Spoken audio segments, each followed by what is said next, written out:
ایک دردناک واقعہ۔ ایک کالونی میں اسی محلہ کی مسجد کی ایک تبلیغی جماعت گشت میں ایک مکان پر پہنچی اور دریافت کیا کہ اس گھر میں کون صاحب رہتے ہیں، تو پڑوس کے لوگوں نے بڑی نفرت اور بیزاری کے انداز میں بتایا کہ اس میں ایک آوارہ عورت رہتی ہے اور اس کے ہاں غیر مسلم بھی آتے ہیں۔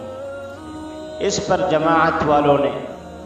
اپنے گھر کی عورتوں کو دریافت حال کے لیے اس کے گھر بھیجا، تو اس عورت نے بتایا کہ 4-5 سال ہوئے اس کا شوہر 3 چھوٹی بچیوں اور 1 ماہ کی گود کی بچی کو چھوڑ کر انتقال کر گیا۔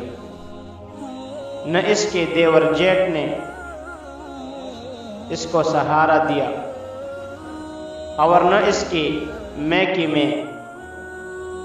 بھائیوں نے مدد کی، اور یہ جواب دیا کہ ہم اپنے بچوں کو پالے یا تیری مدد کریں، کہیں نکاح کر لے یا نوکری کر لے۔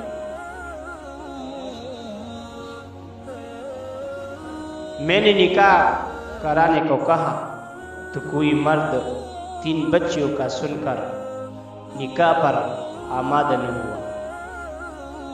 اور کسی کی ہاں نوکری بچوں کی وجہ سے نہ کر سکے کہ اس پر بچوں کو چھوڑ دی۔ جب گھر کا اثاثہ ختم ہو گیا اور فاقوں پر نوبت آ گئی تو یہ بدنامی کا طوق گلے میں ڈالنا پڑا، اور پھر وہ پھوٹ پھوٹ کر رونے اور اپنے آپ کو کوسنے لگی کہ مجھے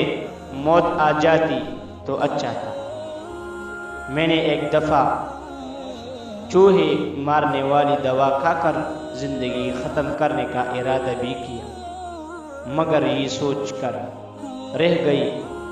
کہ ان معصوم بچوں کا کیا ہوگا۔ یہ بات معلوم ہونے پر جماعت کے افراد نے کچھ رقم اٹھا کر اس کو پہنچوائی، ایک سلائی مشین کر دی اور لوگوں کو توجہ دلائی کہ وہ چھوٹے موٹے سلائی کے کام اس سے کرا